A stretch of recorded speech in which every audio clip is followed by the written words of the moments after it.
All right, we are live. What's happening, everybody? This is episode 143 of the Segment Podcast. We're broadcasting live out of Sedona, Arizona, and have some epic people in the studio with me. Right next to me, helping me co-host tonight because we have an epic guest. We have Miss Downhill Racer Bree Azeltine in the studio. What's up, Bree? Hello, thanks for having me. Heck yeah, it's so good to see you. Welcome Likewise. back to the world of biking. Feels good. You got on your first trail ride today?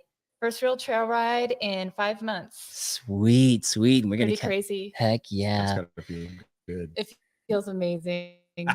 Yes. I'm on cloud 9. We just got back from a pretty solid ride, and my hands hurt, my legs hurt, but it feels amazing. You had this huge smile when I saw you pedaling up to the festival earlier today, and I caught you out there on the street, and it was just like, she's back. She's back, folks. I'm back. I'm Hell getting yeah. there. Hell yeah. That's so awesome. Also in the studio with us tonight, helping co-host is Steve Dorsey, a.k.a. Spokesman MTB in the house. What's up, Steve? Nice to see you again. Good to see you too, brother. We did Highline today, and we were killing it. We were killing it. Yeah, we destroyed that mountain. There's nothing left. There's nothing left. You guys, if you guys are here, you can't go there tomorrow. There's nothing left of it. We had a blast. And special guest tonight, Normal MTB is on with us, broadcasting. Where are you broadcasting, or should we save that for later? It can keep it public or secret, whatever you guys want. But I'm in Reno right now, so yeah. Thank you for having me. This is stoked. Nothing but stoke on my end over here. I'm glad to be back on the show. Dude, it's always so good to have you. You're doing some great things out there in the world of mountain bike and social media. I mean, the last I looked, your following on YouTube is, what do you have, like 2 plaques now? Are you in the 300,000s? No, I only have 1 plaque. Sadly, YouTube isn't that generous nowadays. But no, we just actually today we hit 500K on YouTube. So nice! Congratulations! God, thank you, appreciate it. Yeah, it's pretty crazy. Everything kind of just happens at once. You know, what is that? The butterfly effect in life, as we call it, snowballs. Right? But yeah, 100%. But no, that's holy crow! 500,000 followers on YouTube. That's insane. And obviously you got the beautiful plaque that we're all striving to get. And you're making some good changes and making some things happen out there in the world. Now, you recently left Northern California and you moved out of state, from what I understand. What was the reason behind that? Yeah, no, it's interesting. I I followed suit with what appears to be a lot of people, what a lot of people are doing nowadays that live in the California region. Yeah, man, we left. I grew up, as some of you guys know, I grew up in the Bay Area in California, a little town called Novato, which is about 25 minutes north of San Francisco. Great place to grow up in. Great place to grow up in. You know, just like had an absolutely great childhood out there. You know, was able to ride and hang out with friends and all that stuff. But then as you become an adult, it becomes a little less cool. And unfortunately, we decided to leave. You know, and there's a lot of reasons. We can dive into that too. That's give you guys an exclusive here as to some of the reasons why we left California, but in general, we still have all our family back there, so we're not like fully gone. You know, we still have the parents, the grandparents, all the close friends live out there. So we're still going back like every other week. We're back home, but so we haven't really left. Moving truck. Yeah, we took all of our like big things and brought them over here. That's basically what's happened. But no, man, we've been loving it out here so far. The Reno area, I got to give a shout out to everybody out here in Reno. I mean, it's been amazing. You know, everybody's been a super, super warm welcome to us. We actually haven't really made anything too public yet about that. We kind of hinted at the fact that we moved like a month ago or so, but I never came out and said anything about it. So this is actually the first time I'm ever talking about it publicly. But just the people who do know, that some friends we had out here, people who are riders and just generally people that we know have been like super, super awesome to us. And so far I have nothing but good stuff to say about Reno. Just Nevada in general is just awesome. Congratulations. Thank you. You're gonna be hitting up. You're gonna be like the local at North Star, huh? Hey, this might be the first year ever I actually get a season pass for North Star. So very stoked. And it's not just North Star. I am actually discovering there's a bunch of places out here. You have Sky Tavern, which that's another spot. I don't know if you guys have ever heard of it before, but that's in the Incline Village area. It's sort of. It's up on the Mount Rose kind of near their ski resort over there. It's a whole nother, resort of its own, right? And in the last couple of years, they've started building a bunch of trails out there. And I think right now it's just pedal up. So yeah, I think if you have an e-bike, it makes it super easy. But it sounds like every year they're adding and adding and adding. And I haven't been there yet, but this summer, the moment it opens up, best believe I'm going to be out there opening day, checking out what they got out there. So I'm really stoked. Yeah. Oh, sick. I haven't spent much time out there. I got to check it out. Bree, have you been out that way? Yeah, I actually went on a pretty big road trip up to Canada and I actually met you over the summer, and I spent a few days up at North Star. Broke a couple wheels. It was really fun though. Very fun. That place would get pretty Any gnarly. advice? Bring extra wheels. Yeah. Yeah. Yeah, man, North Star can get super, super rowdy. There's some trails out there that like they don't look that hard when you're just staring at them, and then you start sending it down them, and you're just like, oh, that's a wheel gone, that's a tire blown up. It's very, very intense, out there. And the guys that build the trails out there just do such a good job too. I mean, it's that dirt. Anybody who knows the Sierras knows that the dirt in the Sierras is mostly just sand. So it's like the fact that they're able to keep it, as good as it is, it's just impressive, right? And they get kind of a bad rap. If anyone knows the locals, that they all kind of say, "Oh, it's always blown out." You don't want to go the first couple weeks, But it's like, yeah. But then you look at the big picture, and it's like they're literally making magic out of sand. Like it's it's so impressive. So shout out to those guys out there as well. Yeah, totally. Trail Pimp out there in your area is saying, get Spoke X wheels and they will not break. He's saying, know what? I got to get on the Spoke X train for sure. they're those Spoke great X people. wheels. Yeah, Hunter, dude. Shout out to Hunter. Like Spoke X, dude. Those are awesome wheels, man. He built me up a wheel set, a Revol wheel set, a couple of years ago now. I literally still have the wheel set, totally fine. Like not a single issue with it. It's been like 2 or 3 years now. So they definitely built good wheels. That's cool. Lifetime warranty too out of that Spoke X. Shout out to Hunter for sure. They're doing some great things out there. Heck yeah. So of all the places you could have moved to, because you are such you're global now as far as people consuming your content, you could have been anywhere. What was it about that Lake Tahoe area that brought you there? Yeah, I mean, the fact that we could have gone anywhere definitely didn't that wasn't a small thought in my mind, right? Like, there's so many different options. There's so many really, really cool places to move to and live. Like, just considering here in America, you have like, Idaho, right? Actually, you know what? I'm not even going to say places to blow up spots. So I didn't say Idaho. I didn't say Montana, Wyoming, any of those places, Dude, Braden Bringhurst and April Zastro making that Boise area look pretty epic. Yeah. No, I've actually spent some time, in the Boise area and North Idaho and whatnot. I'm just absolutely in love with that area. That's like end goals, that's down the line. We'll eventually get out to that, a little bit further east or northeast, I guess you could say. But right now, really the decision for Reno was, it started off with, we needed to grow, right? Like that was the big thing, up until, pretty much a few months ago, we were actually working every video that you guys saw, every kind of garage build or anything that was ever on the channel. We were basically using my parents' garage in a little small section of my parents' garage to do like everything. Never would have known. Yeah, no, we never told anybody that. Like that was we never made that public. Like I never really wanted to say anything about that, just to respect the privacy of my parents, right? Because it got to the point where the first catalyst for us being like, okay, we should probably get something else, is that people kept on showing up at my parents' house. Like I used to, we would live there when we're not traveling and whatnot. They were very kind to let us stay there.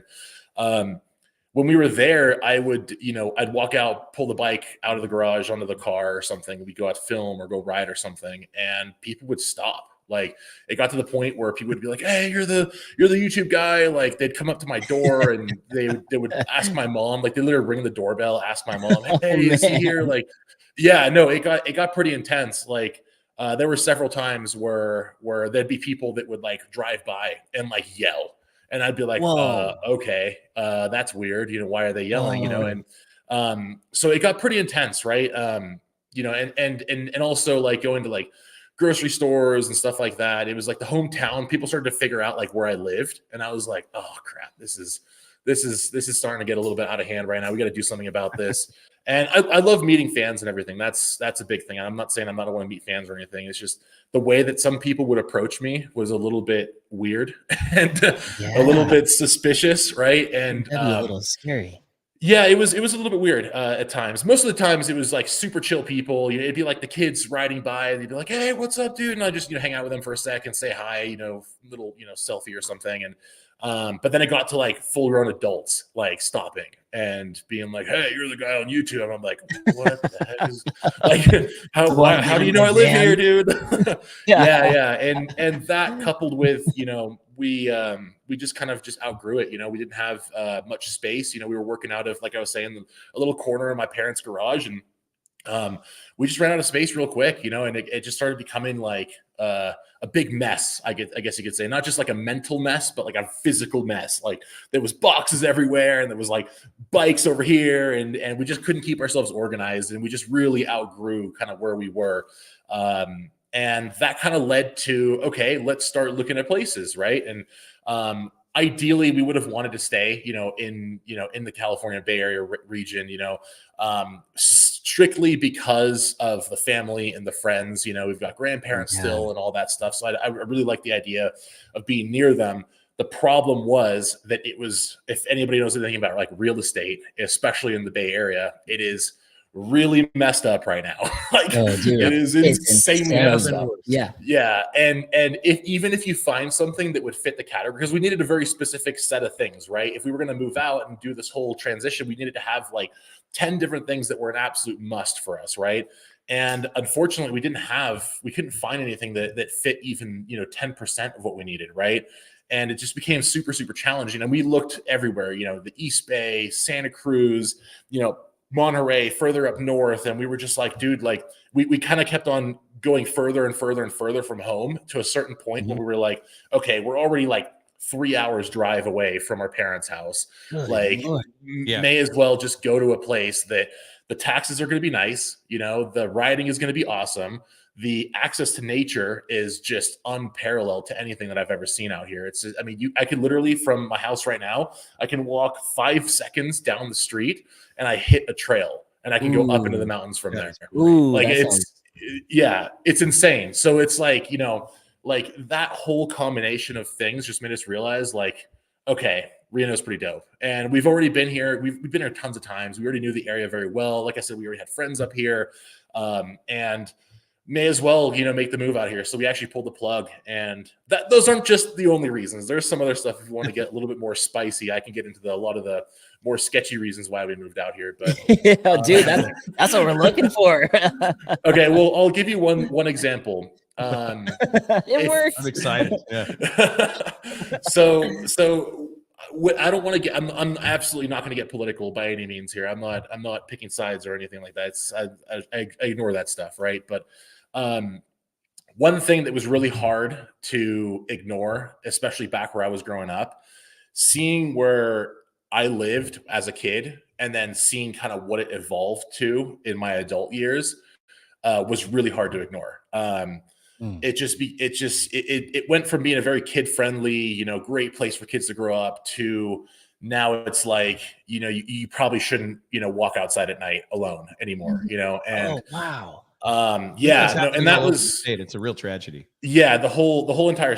Okay, well, let me like fine tune that. Like, if you go up to the mountains, like Auburn, the Sierras, that over there, it's very, very nice up there. Everyone's super, super cool there. Crime is like non-existent, other than like, some random like, grow sites getting raided or something like that, right?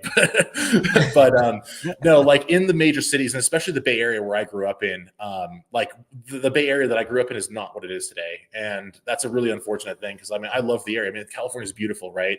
It's an insane area. Like the geography is insane out there. In theory, there's great riding, right? And it's like, to see it go down the path that it did was really disheartening because it's like, I would love to raise my kids one day, in the Bay Area, but I can't morally do that because it's like if I let my son or daughter go out there and go play in the front yard and I come out and they're not there anymore because they got kidnapped or something, it's like, Sketch, and there was a, after we had actually made the move out there, one of the things that kind of in my mind solidified the move, because as for anyone who's ever moved, you're like, oh man, did I make the right decision? Is this, the thing that really solidified it for us was we came back to visit our parents, because we had a couple days where we had to go back and, grab stuff from the house and pack it up and bring it to Reno and whatnot. One of the last times we were actually there, I was sleeping, and the way the kind of the house layout is that in my old room, it was kind of facing the front yard. So I was able to have a really good view of the whole street area and the sidewalk and everything. And I'm like about to fall asleep. It's like 12 o'clock at night. And then all of a sudden I hear this car pull up and I'm like, that's interesting. That's weird. I was thinking it was probably my brother, taking an Uber or something coming back home. I sit there for like maybe 3 to 5 seconds and I'm like, okay, that's a car I've never heard before. And it's like 4 doors have now shut. Like, when four people have gone out of the car and then shut 4 different doors. Right. And I'm like, okay, that's really weird. So I decide, I get up out of bed, I look out the window and I see this like brand new Mercedes. I'm not joking, like a brand new Mercedes SUV and 4 dudes, like fully kitted head to toe, in like super thugged out clothing, like masks on and everything. Whoa. And they like bum rush my parents' house. And I'm watching this and I'm just like sitting there like, holy crap, like what is going on? And then I put 2 and 2 together. Oh, they're trying to rob us. And and so I'm like, I'm sitting there and I'm like, okay, what do I do? So my first instinct is like, okay, let me get changed in case, I have to go throw some hands or something, right? And so I'm like getting dressed and everything, and the guys come up and I'm watching them through the window while I'm doing all this, and they come up and they're going to all the different cars and like looking inside of all the cars and checking the doors and everything, and like by this time I've already gotten dressed and I'm about to walk downstairs. And I see them kind of just like give up on trying to rob us and then get back into their car and then slowly drive down the street. I mean, I'm talking like half a mile an hour. Yeah, they're just moving on to the next target. Right. Yeah, exactly. So come to find out, it was, some dudes that were in a car, driving slowly up and down streets, checking each one of the cars of all the neighbors to see if there was anything that was worthwhile stealing. And this is a thing that's like super, super common, like San Francisco and like Oakland and whatnot. Like you see this on a daily basis out there. Whoa, well, now it's coming into the areas further and further from the city, which as I was saying, Marin County in Novato, that's 25, 30 minutes from the city. So it's like, okay, that's crazy. So I run downstairs. I tell my parents, I'm like, hey, these dudes just try to rob us. I run outside, which probably wasn't the smartest thing, but my manly instincts kicked in. Right. I was like, okay, I'm going into protector mode, right? And so meanwhile, I've got my dad. He's calling the police. I run outside. I see them down like 2 or 3 houses down, and I just run out into the middle of the street. And I just start yelling at them, like just I'm not going to say what I said, but I was cussing them out, right?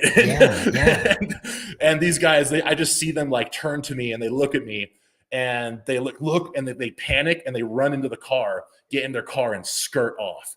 And and that's the last time we saw that. And so cops came through and they rolled through the whole area. I don't think they ever caught the dudes, but that was that moment where, like I was, sometimes we fear that we're living in our own heads, like, oh, it's not as bad as I'm thinking it is. Like, it's not, it's not really as sketchy, and then it happens. And then you're like, oh man, you just have to sit back and be like, man, I wish this wasn't the reality, but it just is, and that, just the safety of the family obviously is always priority. But then it's like okay, dude, if they were able to get into the garage, like, dude, we've got bikes in the garage, we've got tools, cars, whatever it is. It's like, I don't need to tell any of you guys. Right. And it's just the thought of like, losing a bike that's worth $5,000, $6,000, $7,000 is bad enough, let alone like imagining that 4 or 5 dudes just break into your house and your mom's at home, alone, and sleeping, and it's like, yeah, man, it slightly infuriates me that it's gotten to this point because like I said, I love California. It's it is by far the best state when it comes to geography, and just overall views and weather and everything.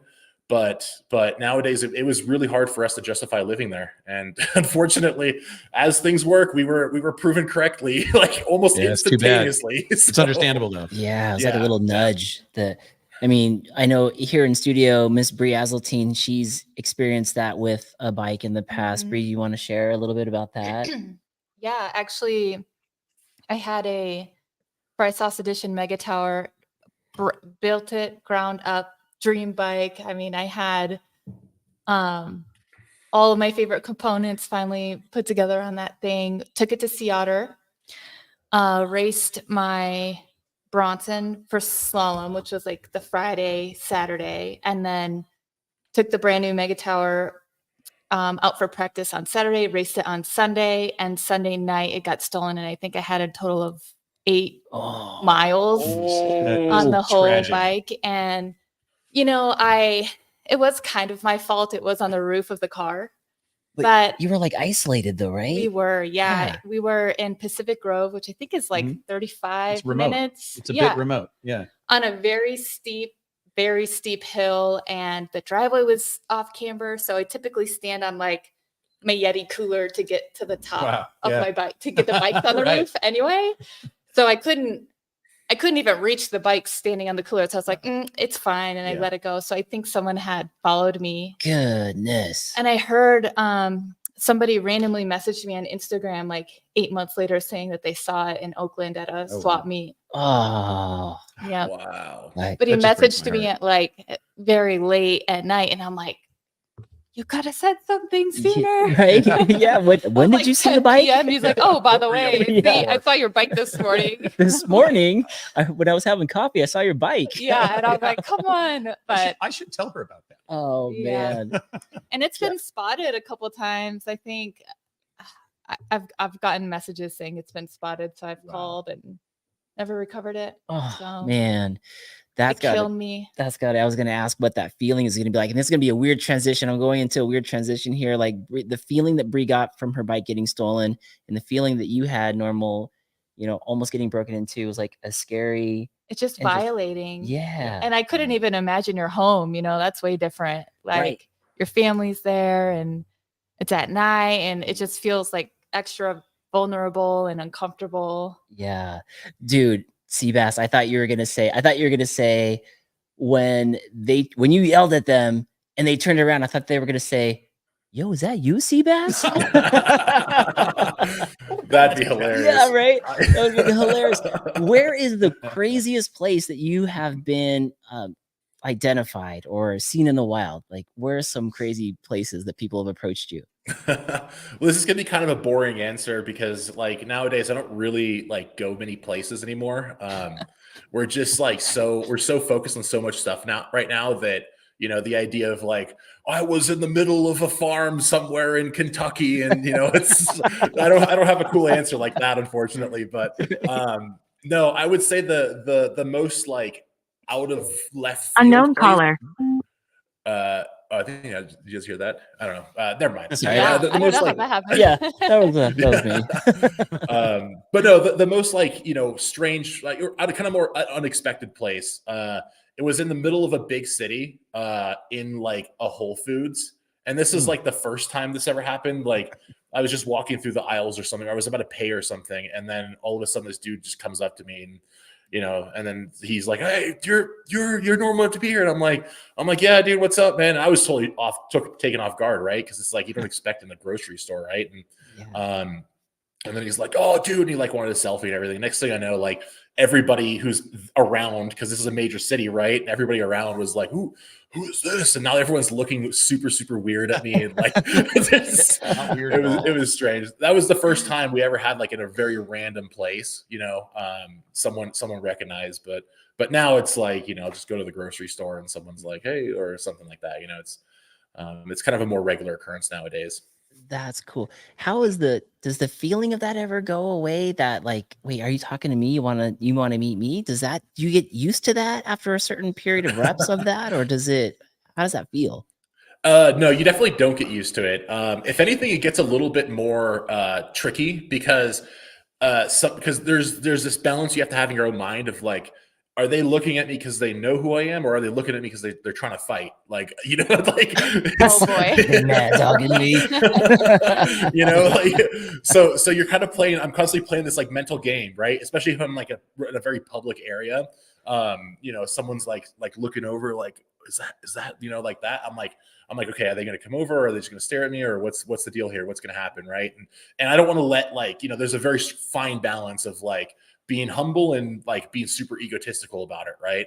Sure, yeah. Because it's like, if you were to just imagine, like, you walk, I mean, I'm not saying this is like for me, but imagine like some major like celebrity, like Kim Kardashian or something, right? Like, you literally can't go anywhere. Like, there is no hope of Kim Kardashian ever walking into a Starbucks and not getting recognized. And so that's the thing. It's like, you know, you see these like major celebrities and they're like super, super, super egotistical. And you're just like, okay. So that's really the struggle, is like, okay, let's not become that, right? Right. You know, The thin line. like, so yeah. So I just try to, any kind of interaction with anybody, I'm just like as nice as I possibly can be. You know, it's like, I just assume that they have no idea, you know, I don't know them, they don't know me, and it's just a mutual, you know, interaction of some kind. And that usually works pretty well. It's like, you know, and that way it kind of keeps me in the humble, you know, humble position within myself, and also not come off as a total douchebag to somebody else. Sure. So, Yeah. yeah. No, that's good. That's always good to think about, being grounded, being humble. Because I saw you in Bentonville, and it was like you couldn't go 3 feet, and you know, another person wanted a picture with you. Like, when we're in our realm of mountain biking, the festivals, and being out and about, like, you just handled that so well. And we were watching, like, Bobo and I and Eric, who's here in the studio. We were watching you, and we're like, dude, he's probably gonna get like 10 feet in an hour. Slow progress. Yeah, but it was cool to see how you handled it, you know? Yeah, events are tricky, man. Those, like, every event. I mean, you guys are at Sedona Fest right now, right? Yeah. And Yeah. it's like that event's the same story, you know. You know, one of the reasons why we're actually not even there this year is, one is like we had a lot of stuff to do, so we were kind of focused on our own things. But like, we always come out to these events with an idea of like, okay, we're going to go film this, and then we're going to do this project, and then we're going to do a collab with this person.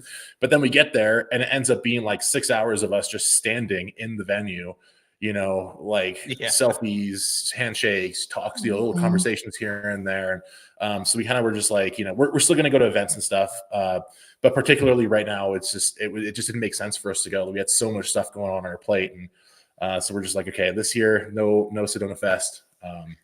And also, I mean, to be totally honest, I'm not the biggest fan of the riding in Sedona, so so the incentive wasn't very high. It's hard. It really will. I worked really hard today on some of those climbs. I don't blame you. And then especially, like, most of my year is so focused on gravity, so slalom or downhill. Yeah. I mean, I haven't had to climb up some techie rocks in a while, so I feel you there for sure. Totally. Yeah. I mean, it's beautiful and really fun, but you had to work for it. Yeah. And sometimes I just want to go really fast. And it's like, oh, I got to climb up this rock garden again. The DH racer athlete is just like, I need that downhill. Where is it? Yeah, they say, Joey, is that it's like 1 Sedona mile is 2 normal miles. I think that's what it is. That's what it Easy. feels like. Yeah. For sure. Yeah. You know, I think we did 10 miles today and only 1,000 feet of climbing. Yeah. And those were very hard 1,000 It just feet wipes you out. climbing. It just takes you right out of the action. Push, pull, push, Brutal. pull, push. Yeah, that's rough. And then luckily, well, Seabass, we had a scare yesterday. It actually snowed here yesterday. Yeah. Did you see footy of that? I saw a couple of people stuck in the snowstorm coming into Sedona. So Is that you, Bree? No, you probably saw Ryan Rodriguez get stuck, and he was walking around with a bunch of shovels trying to help people on the side of the road. Gosh, for real. Yeah. Oh man, that is gnarly. So yeah, we got scared. We thought it was gonna be another Snowdona, but it ended up being a Shreddona. So that's cool. Today was very, Nice. very good. It was good. Yes. It was a good day. So with all the things you have lining up, obviously you have to prioritize what you're doing. And what can you tell us some of the things that you're working on right now? Yeah, sure. I mean, the most apparent thing is the background right here, as you can see Beautiful in the video. studio. Really Yeah. good. Heck Yeah. yeah. For those of you guys who are just listening, over the last month or so, you know, obviously the place we moved into had a pretty nice garage in it, which was one of the main reasons why we moved here. And we basically converted it to like a mini dream garage, you know, and I don't want to turn the camera around to show you guys because it is a little bit messy in some corners, but I have got like the bike set up in here, got a bike rack in here, shelves with all the gear and stuff, like the toolboxes and stuff behind me. And this just in general, it's getting very close to where we want it to be. It's obviously, you know, with anybody who knows anything about, you know, all this stuff, it's like, it's always a project. You're never finished with it, but we've got it to a point where now we can actually do more content. So we're really, really focusing on YouTube this year. That's a big thing for us. The more long form, more, you know, value type content, right?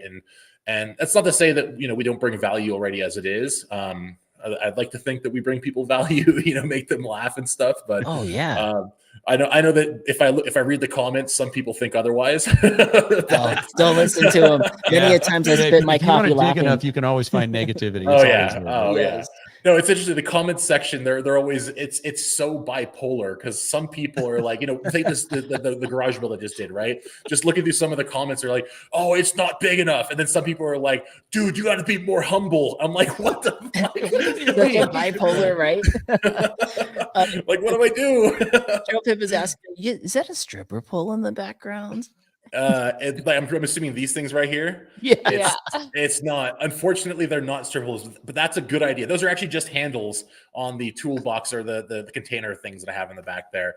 So sadly, not stripables, but that's a very good idea. Yeah, it's deceiving. It's deceiving. It's important to have goals. Disco ball comes down on the roof. No, for sure. No, you know what? I'm gonna definitely put some stripables in here. I think that's something we're gonna have to do next. All right, for sure. Seabass after hours. Oh God. Oh boy. I'm scared now. Oh, it's so good. My OnlyFans link in the bio. Right. Dude, it looks good. So are you going to do a lot of your YouTube content out of that new studio? Is that what you're going to do out that way? Yeah. So Awesome. It's not going to be everything, right? Because we don't want to be just in the room kind of YouTubers. But I'm kind of looking at this as being the home base, right? It's like the headquarters. A lot of the videos are going to start from here or end here or have some kind of involvement with the garage, with the headquarters. We're going to be doing a bunch of live streaming too. So that's another thing too. We're going to get into the whole IRL streaming, you know, out on in public and doing stuff. And I don't want to give too much away because we got some really unique ideas that we're going to be doing with that I don't think anybody else is doing right now in the industry. So I don't want to spill the beans quite yet, but you guys will see in the next few months, we'll be definitely making some more noise than we have been. So cool. That's the idea. Exciting. Yeah. That's exciting. Dude, have you heard of IRL? Have you seen that? Have you guys seen that? Have not. It is crazy. So Seabass sent me a text of it. And can you explain it to the folks out there that are listening in? Because I was blown away what this thing can do. Yeah. So just to back up a little bit. So IRL streaming, basically IRL stands for in real life. So essentially what it is you're out, you know, in the public and you have a streaming system set up to you where you're just walking around or you're out doing certain things and you're filming it with this device. And essentially what it does is it live streams, live broadcasts to however many people your audience is, basically real time what you're doing. So it's basically like live streaming, except let's say I want to go to the grocery store. I can bring this setup with me and film in the grocery store of me grocery shopping and then view it to thousands of people. Or like whatever. the Truman Show style. Very much like a Truman Show style. Yeah, very much. I'm not going to get to that point. That's way too far for me. Man. but we're going to be doing some stuff that, like I was saying, I don't want to reveal it quite yet, but we're going to be doing some stuff that should grab some attention. But you know what Mark is referring to is there's these backpacks that you can buy. So if military looking. Yeah, very, very gnarly stuff. And it's like, you know, if you were to imagine like, you know, probably some people out there have heard of like, you know, Kai Cenat or like Aiden Ross or Fusi, you know, these big streamers. They're always out and about, you know, and these guys, they have audiences of millions and millions of people are watching their videos on a regular basis. And like they'll have streams that are like 8, 9, 10 hours long, and they'll have consistently like hundreds of thousands of people watching for that whole entire duration. And and it's very much picked up the backpack here. Oh yeah, there you go. Yeah, That's hardcore. Yeah, Wow. so that's one of the more pro setups right there. There's Mhm. obviously other ways you can do it a lot more simple than Mhm. spending 3, 4, 5 grand on a backpack. But yeah, I mean, essentially, Wow. it's something that we Right. haven't seen in mountain biking, and Mhm. we want to just test it out. So much of what we do is like, let's experiment with this, let's experiment with that idea. And if it doesn't work, then it doesn't work. But sometimes you look at trends that are happening just in general in the world, and what's popular at certain times, and not to be like a trend chaser or anything like that, but Mhm. but IRL streaming has only been getting bigger and bigger, and we're at the point where if it was to fall off, it would have already happened a year or two ago. And Okay. now it's only growing so much more than it has before. So just like when TikTok came around, or when Reels started to become a thing, IRL streaming is kind of almost going to become the norm, I think, for a lot of. Oh yeah, there we go. The gun run IRL There it is. backpack. Yeah, Ooh, 26. Good That job, is Joey. insane. That's sick. yeah. Wow. So I don't know if we'll get that one, but we're doing our research. We'll see what we end up doing, but I don't want to set too high of an expectation though, in case we just bail out on the idea. So Start small. You're showing over here like just pull up the most expensive one and tell everyone that I'm gonna get that one. That's insane. I had no idea. I never knew what in real life was, and in the creators that you're talking about, I've never heard of them before. So I'm gonna Yeah. check it out. I Yeah, I'm mean, very curious about that. yeah, it's Yeah. got to be entertaining, like being able to just What drop do you in on do when someone's you have life. to pee? Oh, Oh. great Just question. goes Oh. dark. Pee break.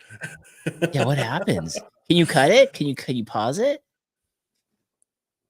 He's all, I don't want to tell you. Are you That's, asking that's me? what's going on Yeah. OnlyFans. That's the only. Well, I don't know how to answer Yeah, that question because I haven't done it quite yet. But Yeah. to be fully honest, I haven't fully watched an entire 7-hour live stream before because I have things to do. But I know that just like one of the craziest things that I think has ever been done in the world of entertainment is this guy Kai Cenat, which he's by far one of the biggest streamers right now in the world. He's big. He's friends with a bunch of rappers, very, very famous rappers. And he did this thing, a few months back where he basically got a prison, like literally a jail, and brought like him, a bunch of rappers and a bunch of other live streamers. And they basically streamed the entire thing live for like, I don't know how, it was like several days, maybe 24 hours to a week or so. And it just was live the whole time. And it was one of the most viewed things ever in the internet history. That's amazing. That's fascinating. Yeah. And Talk it's about just watch them time. living as prisoners. Like they weren't doing it. It wasn't But like nobody challenges. knows that side of like society. And yeah. that's crazy. I know. Yeah. About it. No, Yeah. I don't know anything about it, mommy. Dude, that's insane. And then like for YouTube and watch time and all that stuff, I mean, I watched the video that Seth Alvo put out about how things are changing. Like likes don't mean as much as they used to, and it's all about eyes and for how long you can keep someone's attention. It seems like in that IRL, it like fits right into that whole category. It sounds like. That's it's interesting. Smart. And you're referring to one of the more recent videos he's made, right? Correct. Yes. Yeah. He brought some good points in there. It's interesting because we're at that point right now where it's kind of hard to ignore social media if you want to do anything in the business world. Like you almost have to, unless you're in the military sector or something like that, right? There's really it's hard to find businesses that wouldn't benefit from social media to some extent. And so much of, all the bike companies that all of us work with, it's like you look at their whole thing. I mean, why are we all sitting here on this podcast right now? It's like, we all have some kind of affiliation. You've got the supporters, up here in that corner, and and it's like all of them have caught on that, hey, we got to do social media, and it's not going to go away. And that's the craziest part. And it's only getting bigger and bigger. And I don't know, have you guys seen that TikTok might get shut down? Yes. What? Yeah. Yes. Talk about this. What is this? Well, they're thinking about outlawing it. Essentially, it's going to have to change its format and not be controlled by the Chinese government. Because they're spying on us. Yeah. It's all conspiracy. They know what browsers I'm on. But yeah, it's becoming a real thing. That's cool. That's cool and kind of crazy at the same time. Also crazy with all this like technology. We were driving in the middle of the desert in a Tesla, getting here. And a friend of mine who was also in the middle of the desert purchased a Rivian in the middle of the desert. There's no dealership around us. How Yeah. great? How? Welcome to the future. How? It's insane. Everything is wired now. You can talk to the moon from the middle of nowhere. I mean, Right? everything is connected to everything now. And on top of that, my phone was on the charger in the car, and just saying the word, like, I can't believe you bought it. I can't believe how. All of a sudden, my feeds were all Rivian feeds. Oh, yeah. Oh, you said the word. Yeah, I said the word. Mhm. Talk about social media being crazy sometimes. Oh yeah, it's listening to you. Everything. They're always phones are listening. listening to. That's why it's you have to listening say all the random time. stuff. Really weird stuff. Yeah, I mean, that's Just to for see if it real. works. That's for real. You know? Yeah. Birds aren't real. Vanilla Yeah. gerbils. Mother Brew Company is delicious. I Birds need aren't more. real. Birds aren't real. Luckily for us in studio, Bree actually works a little bit in that world. Can you kind of tell us a little bit about how that works? Oh man. Yeah, so I work in marketing and advertising with pretty large digital agencies. So a lot of the stuff that we do is typically like marketing website based. But I mean, the analytics sector and the data sector of everything that we do has grown so much. I mean, there's tons of testing and targeting and like all kinds of data pulls that you can get from so many different sources to just market better to your people. And I don't want to go in too much detail about what I'm working on now, but it's crazy the level of depth of information you can get from your like immediate competitors. So if they randomly come out with an offer or their competitor might have an outage with down detector or whatever, we can get all of that information and ultimately like spin up really quick and dirty like Mhm. marketing campaigns to counteract that. I don't know too much about data gathering from like voice or Mhm. anything, but like through cookies and browsing and recent And searching listening and always on and Alexa things. you can pull Right. so much Wow. data. It's wild. I'm more on the program side, so I don't get too in the weeds. And I mean, the stuff is honestly brilliant. But I remember when this started getting bigger, probably like 10 years ago, I remember it's like, where do the ethics lie in technology? Mm. And Mm. there's like a line that sometimes can't get crossed, like with AI. Like, are we rushing to be the first and the best company to produce this AI thing? And then at what point are your morals compromised? Are you doing it to be the first and the best? Mhm. Or are we doing it for humanity and mankind and doing things to like bring the world together? So it's like there's so much crazy stuff out there. And Dude. That's That- complicated. And yes. fascinating. yeah, Yeah. And this is where the market is going. I love what I do, but then again, like there's always going to be a point where I'm like, I don't really want to be involved in things like that Yeah. because Well, how it's hard just- is it to not cross a line for ideological reasons and still remain pertinent in your business? I've always been interested in emerging technologies Mhm. for my line of work for like advertising and marketing purposes. But unless I have an opportunity to influence greater good with AI or machine learning, I'll probably never just put myself in that position to That's contribute to amazing. it Yeah. unless I believe in the Sure. mission. What it's doing. Yeah. If it's So- for the almighty dollar, then not for humanity, then maybe a Yeah. bounce out. Because you can train all of these, like, I don't want to get too off topic, but you can train all of these robots and machines to do something. Yeah. And then a lot of people are worried about how AI or like physical robots are going to take jobs and things like that. And it's like, well, how can we get them all to work together for us, for the planet, for humanity, to bring people together? To move us forward instead of back. Yeah. Yeah. So it's just, having like sticking to your guns and Yeah. not chasing the money, but chasing like to Seabass, humanity. I think we have a marketing director for you. My goodness. He wants My $250,000 a year in a Tesla. sign me Hey, up.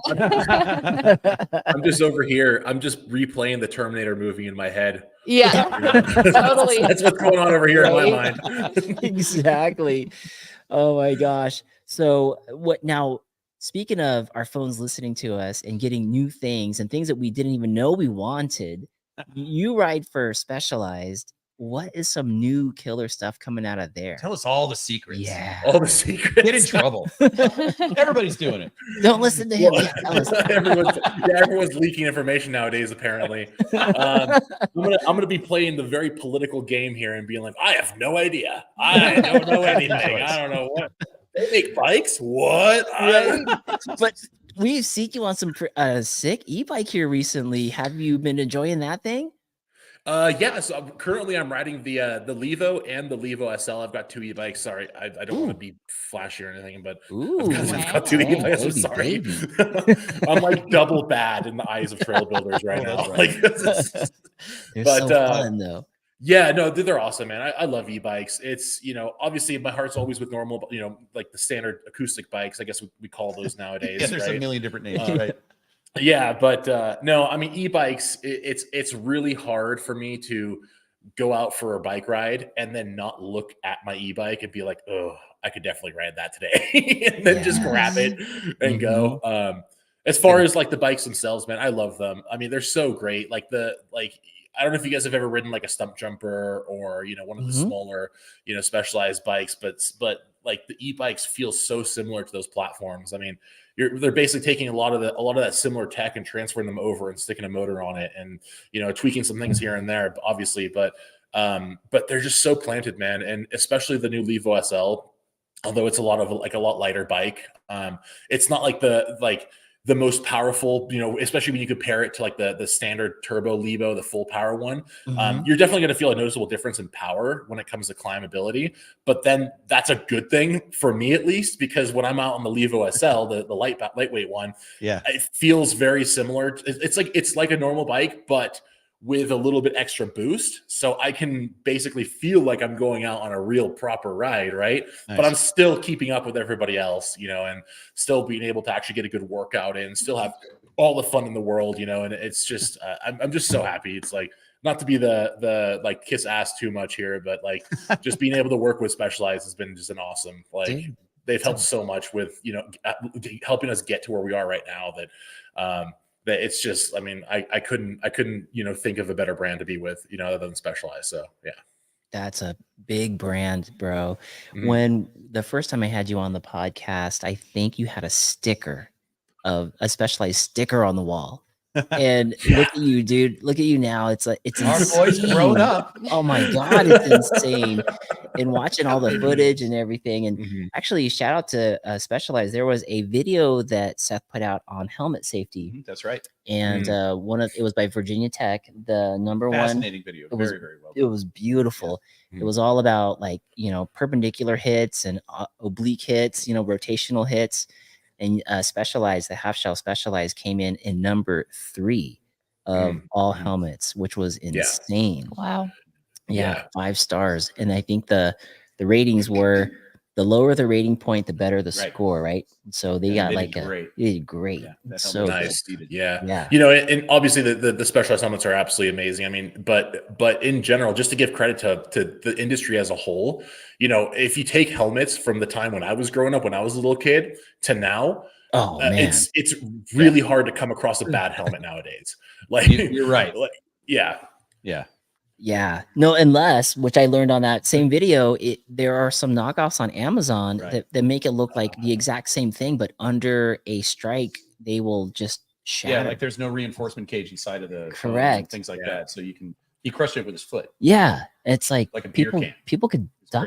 Yeah, it's insane. And you could not tell them apart when they put the helmet side by side. Very shiny and clean and professional and legit. Yeah. And it wasn't. Yeah. If you're out there listening on iTunes and Spotify, that video is on Berm Peak's video, one of the latest ones on helmet safety with Virginia Tech information.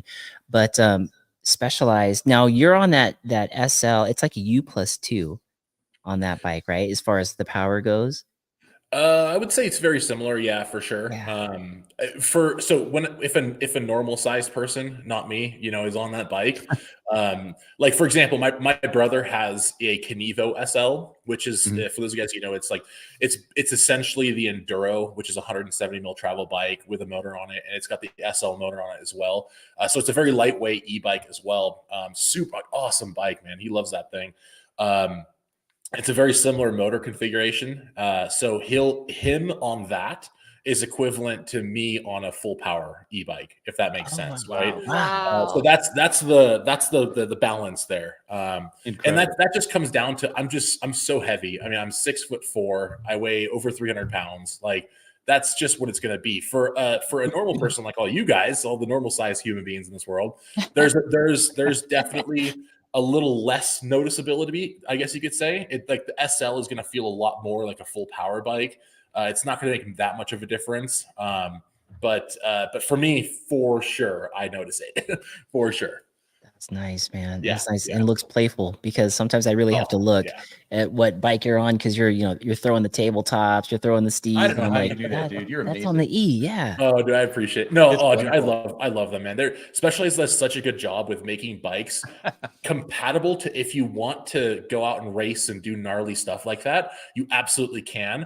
But then when you want to be someone like me or like a park rat, for example, you can literally take it to jump parks and just full send everything and just be steezy with it and try to be like, Brandon Semenek or someone like that. Right. And no, they do a really, really good job. I mean, the platform is just amazing for that, I just I just don't want to kiss up too much, but it's like I'm a big fan. Like No, yeah, no, that's great, man. It's Yeah. and they're supporting something awesome and you're growing something amazing, which we love.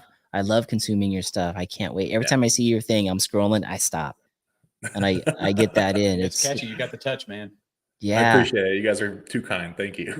And your brother, he jumped in on this. This is a team effort, right? Like he's the cameraman now or something like that. Or how does he work his way? Or we how do you guys team up on content? Yeah, so the usual routine is that he'll be behind the camera for a lot of things. And then I'm in front of the camera and I'm kind of more directing a lot of the stuff. So when we're like out and about, like he's there, like filming, doing all the, getting the shots and whatnot. I'm just like, okay, like let's get a shot from over there, that looks like this, and we'll get one from beneath here. And then the storyline goes like this, that's generally how things look. And then when we come home, like, I have a background in editing and stuff like that. So I'll usually just handle the edits and what. Yeah. Oh yeah. Yeah. Yeah. I don't think I've ever said that to you guys before, but I used to, like way back, and they had a very small illegitimate business. Actually, no, I probably shouldn't say that in case the IRS is listening. But I had a hobby that I used to do back in the day. No, it was before I was 18, so it's I guess under the table, untaxable, right? We don't talk untaxable. Didn't hit the 1099 requirements. Yeah. But no, we used to do a lot of work with like, you would travel around filming race events, different types of pros, back in the day. And it wasn't too serious. It was more of like I would get done with school, and on the weekends we'd go and travel to Mammoth Lakes, for example, and go film something. Nice. It'd be one of those kinds of things, right? Where, it was, I was in high school and like, I was kind of like, I always wanted to have a business. And that was one of the things that I kind of started myself off in my business journey to be like, okay, like kids are not really doing much, in my age. I've got a friend who knows how to film and I know how to edit and film, and let's go out and do something with this. Right. And I was always in a very fortunate position because growing up where I lived in Marin County, there's so many different pros all throughout that area. Less nowadays, but back then, you had people like Mark Weir, Ben Cruz, Marco Osborne was living out there, and a whole bunch of other people, a bunch of like legends and whatnot. And I actually grew up really, really close to where all those guys were. The same town. I lived like a few blocks away from Mark Weir.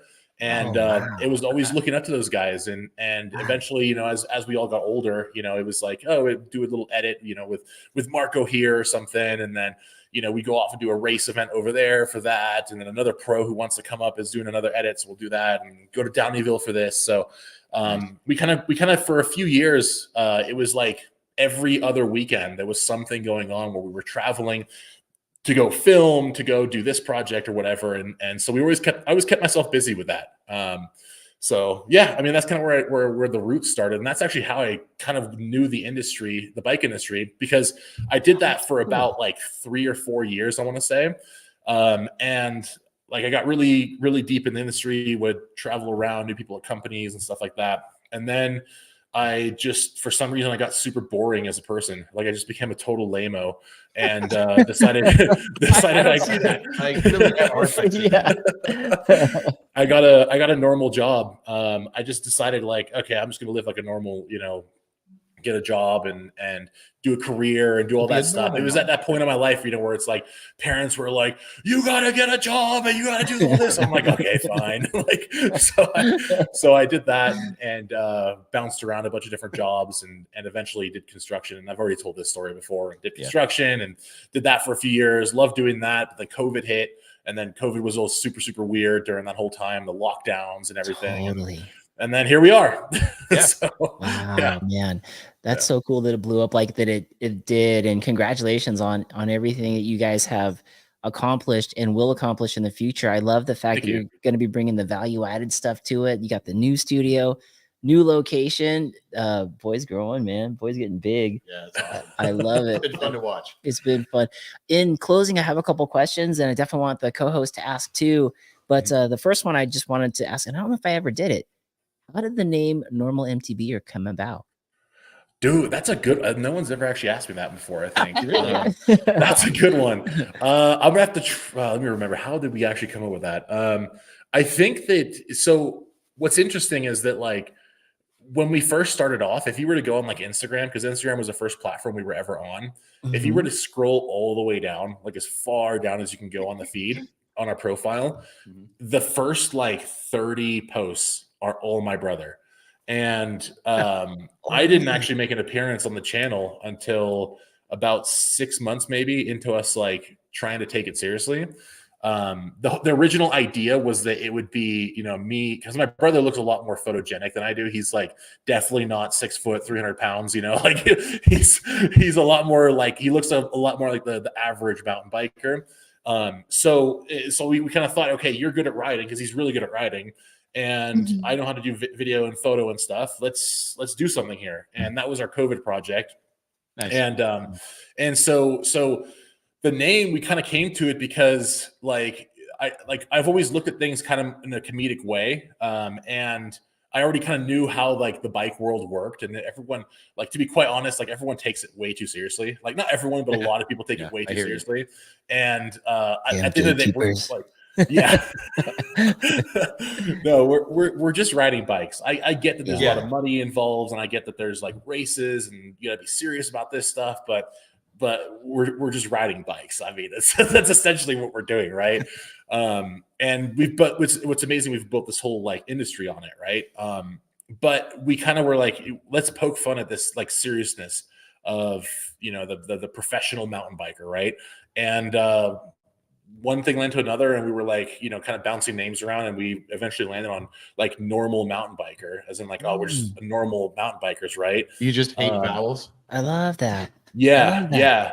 And at first it was actually, this is another thing no one really knows. There's a company called Normal too, NRML. Really? And they're like a clothes reseller. It's like, when you have like valuable Nikes or something, they'll like buy it and then resell it on their website or something like that. I haven't looked at it in years, so if anyone from that company is listening, I do apologize for if I'm butchering what you guys do. But but I remember like they had an Instagram account and everything, and I looked it up, and they were the only ones at the time that had NRML for anything, like anything at all. And I was like, we just wanted to do normal at first. And I was like, oh man, like that's not going to work. So we did normal mountain biker, and then it worked, and it stuck, and here we are. So oh, that's insane. I'm glad I asked. I had no clue. That's interesting. That's a good story. That's a cool story. Yeah, we are just riding bikes and having fun, and you're definitely bringing that out. Being approachable, being out there, having a good time, just keeping the barriers down. It's so good. It's so good. You guys, do you plan on traveling a lot now that you're in a new location? I mean, Reno is almost a hub. You know, you can go in almost any direction and get somewhere interesting. So you plan on exploiting that for your channel? Yeah, 100%. We'll see once the sun decides to come out and stop snowing on us here. Right. But, Where is it? But no, I mean, yeah, absolutely. You know, that was another one of the big factors that we had when we were looking at places to live. You know, like the fact that, like what you're saying, it's a hub for everything. I mean, we're only a few hours from Salt Lake. You know, a few hours from Boise. The Bay Area is 3 hours away. You know, we could go to Mammoth. You know, Los Angeles area. You know, Utah. It's like everything is within a reasonable drive from here. And, you know, that was definitely a big factor to why we went out there. Also, it's just like, you know, being close to home, you know, we can drive home at a moment's notice if we want to, right? But as far as traveling goes, yeah, I mean, we're definitely, this year, we're not traveling as much as we did last year, as far as like, you know, events and stuff like that. Right. We're gonna do the big ones, right? Like Crankworks, we're gonna be out there. We're gonna be at Rampage. Nice. Yeah. All those big ones. Sea Otter will be out there, you know, wandering around and you know, Northwest Tune-Up, stuff like that. But yeah, man, in general, you know, it is nice having this hub here, you know, being able to go everywhere. Cause it's like, you know, if we have a video idea where it's like, dude, we got to go to the salt flats. You know, where's the closest salt flat? You know, it's like, oh, it's 3 hours away. Perfect. Let's go out there today. You know, Dang, that's right. Yeah. So that's kind of where we're at with things, right? When it comes to like content in general, we don't really we have plans for videos we want to do, but it's really hard to be like, okay, in 5 months, we're going to make this video. And in 3 months, we have that video. You know, it's really hard. We have to take everything step by step because, as you guys know, I mean, so much in the world of social media changes on a moment's notice. What was, you know, what was cool last week is lame this week. So, you know, we really have to take that in effect, you know, in account when we're actually doing everything, and the money that we spend towards content and how long we're gone for. That's another big thing too. And that's another one of the reasons why I'm not in Sedona. It's like, you know, it's a long drive to get there and from where I am. And then it's like, we're gone for a week and then we can't make content because we're at Sedona being busy and doing all this stuff. And then we come back and then now we have a whole week's worth of work that we have to catch up on. So it's, you know, we have to be very like, you know, like we were talking about at the beginning of the show here, like, I've got to be very, very careful about like what time I put where. You know, unfortunately, the days of us kind of just being like, yeah, let's go do this. You know, unfortunately, those days are long behind us. Now you're a businessman. We can't really go off and do that. And I don't want to like, you know, reduce the integrity of the channel or anything, because I mean, we want to stay to the core of what we are, right? But to be able to stay at the core of what Normal MTB is, we have to be very, very sacred with our time and what we actually invest ourselves towards, not just our money, but our time. So essentially, you know, the kind of the ethos for this year is, if we're going to travel somewhere, it's got to be for a very good reason. It's got to be something that's going to bring value to the viewers. It's going to push the channel forward, and just overall contribute to the general theme and plan that we want to, you know, portray to the public. So that's essentially, I mean, I'm probably saying too much at this point, but that's really, really in the weeds right there. Yeah. Very good. Very smart. Yeah. Bree, have anything for Mr. Seabass? I was just thinking, like, you've got so much going on. Do you have much time to just go out and have some fun rides just to decompress and kind of get back to your core a bit? True. That's funny. That's a really time good... for happiness. Okay, let me give you an example. Let me tell you what my day was today. So I woke up at about 7. I didn't go to sleep till like 3 last night. Woke up at about 7 today. Oh my goodness. Had to do some content. We had to go film some video to prep for the launch of this, you know, the shot that we did. Emails, you know, responding to text messages, whatever had to do, right? Then we went out, did some filming, did a photo shoot for Awesome MTB. You guys know Mo and Hannah? Yeah. So shout out to those guys real quick. They're out here. Shout outs, but Mo, awesome. Yeah, but they have you guys. I don't know if you guys have seen. They just launched their new website, Awesome MTB. So I've got some stuff that we're working on together for that. So I was out there doing a photo shoot for that and kind of getting all those photos edited and whatnot.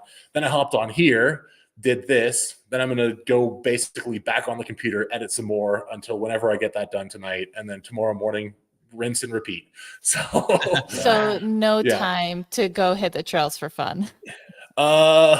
I would like to say that I do sometimes have time to do that. I need to so for myself personally, I have to get away from work stuff for at least a little bit. Fair, I try to dedicate at least an hour of my day to just forget about work and just kind of so I don't go crazy, right? But even then, like during that hour, I'm like panicking, like, okay, we got to go do this, we got to go do that.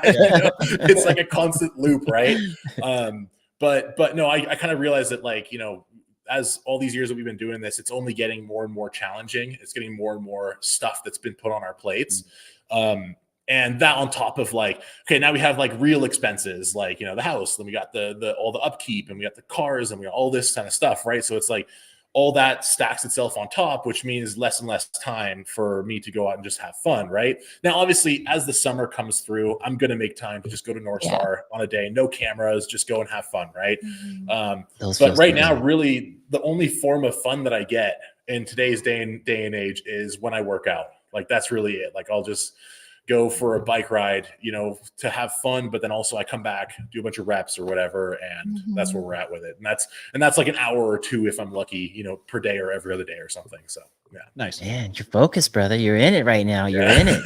You're getting it. This is a side that I don't like to show too much to the public, but it's the reality of it. It just takes, it's like everyone thinks it's so easy to, I want to say everyone, like, a lot of people know this, but like a lot of people think it's really easy to, like, just go out and film a video. It's like, yeah, that's just part of it. There's the other stuff. It's all the upkeep and everything that I just went through. So it takes a lot of time. It's a lot of time and effort. So yeah, that's a good message. That's a great message for all those kids out there that you got to put in the time. You're seeing it right here. Normal mountain bikers putting it in and getting it done. So time and consistency too. Consistency. Like, that's another really big thing. If I may interject there real quick, like, a lot of the time that we've put in, like, you can work super, super hard at something and then achieve it. But then if you don't do it again, like right afterwards, what's the point of you doing that? Because it gets a little bit of leverage for a little bit and then it's gone again, right? And we really saw that recently too. Like, when we were moving, when we were moving from the California out to here, so much of our time was taken in the actual moving process, right? Anyone who's ever moved before knows that's not a fun thing to do. So we had a couple weeks where we just weren't able to focus on anything work related. And we were just like, our main focus for like 12 hours every day was like, let's get moved, make sure the accounts are transferred, make sure we do all the stuff that goes with it. Right. And we lost a couple of, a little bit of that snowball effect, right? And now we're building it back up, luckily. But it's like, you see that even a couple weeks of just not being on the grind, on the regular, consistent schedule will actually hurt you. And it takes longer to bring it back than it did, just dumping it out there. So, yeah. Well, good work, man. Yeah, Thanks. exactly. You're definitely building something really, really, really cool. And I can't wait to see where this goes. As always, we've been following you from the beginning, and I love seeing where it's at. I hope it gets to a place where you have cool systems in place so you can get out there and get on the bike and just have fun, and get those, like, get that recharge, because you're grinding right now, which is great. And you're building, which is awesome. And I can't wait to see where this goes. Sebastian, in closing, there is a thing that we're doing now where we're asking the last guest a question to ask to the next guest. And so the last guest was the Dusty Dutchman. And he basically is a lot of what we talked about tonight. This question aligns with what we talked about. It's the new frontier is eyeballs. Everybody wants your attention. Everybody wants you to stay on the screen for as long as possible. And the question is how difficult is it as a creator for short-term and long-term content to get as many eyeballs on for as long as possible? Oh, that's a really, really good question. It's when it comes down to human psychology, it's extremely challenging to keep people interested in what you got going on. Because so much goes into it. There's so many factors. There's not although there is a formula on how to hack the brain to make people interested in what you're doing, upkeep of that formula, upkeep of keeping things fresh and keeping things interesting and creating just enough controversy to, not like upset people too much, but keep them focused in what you're doing. That is so hard to navigate. And that's by far the hardest part of doing this whole social media content creation, anything. And it's made me like realize that, going back to the whole Kim Kardashian thing, I was saying earlier, it's like, I've always like up until, recent years, I've always thought like, dude, those people are just, they're lunatics. They're crazy. There's no value to those people. But then now seeing really how big they've gotten, I'm just like, man, dude, I have, although I still think they're weirdos, like I do respect them a little bit more, because I'm like, okay, I see like how hard it was to get here. I can only imagine how challenging it was to become the most famous person on the planet. Yeah. Right. Right. So yeah. And they're masters of keeping eyeballs on them. So yeah, man, I guess that's the best answer I can give you, without going into way too much into the details that are going to bore the crap out of the audience. So yeah. Oh, that's a great answer. That's always so interesting. The new frontier, like literally, there he is right there. There's the Dusty Dusty. Dutchman. I came up with the hard-hitting questions in here. Good question, brother. Not that people don't know, but just in case somebody stumbles upon this podcast, Sebastian, tell them where they can find your content. Yeah, for sure. So we're on right now all the existing platforms, assuming TikTok's going to get shut down soon. But yeah, no. So we're on Instagram. That's that's a lot of the more original OG content is on Instagram. Normal MTB are on there. NRML MTBER. YouTube as well. Doing a lot of long form there. TikTok, Snapchat. I'm pretty sure we have a Facebook too. I don't know. I don't post on there, but I'm pretty sure we have Facebook was that. Yeah, someone posts on there. Someone steals my videos and like gets hundreds of millions of views on Facebook. But whatever. Gosh. Like, oh my gosh. Yeah, someone's totally totally just part of the future that we live in. Right. Yeah. And there's several. I've literally come across accounts that have like 600,000-700,000 followers, and like they just steal all my content. I'm just like, okay, that's great. Thanks, man. Yeah. Thanks for the shout out. Man, no kidding. Yeah. Dang. Dude, well, I appreciate you being on here, taking your time to be on here, and it means a lot to me to see you and talk to you and catch up with you. You're doing so many good things. Bree and Steve, where can people follow your guys' journeys? Primarily Instagram, just my name, Bree Azeltine. And I do have TikTok and Facebook, but I maybe look at it once a week. So. Yeah. I'm the opposite of that. I pay almost no attention to Instagram, but I have a YouTube page, a YouTube channel called Spokesman MTB, and go to spokesmanmtb.com. Beautiful. Awesome. This has been episode 143 out here in Sedona with our guest, Sebastian Seabass, Normal MTB. Thanks for jumping on, brother. Thank you guys so much for having me. It's always a pleasure. And I hope you guys have a good time out there in Sedona. Thanks, man. Thanks, brother. Good to see Thanks, you guys. See you on the next one. See you guys. Cheers.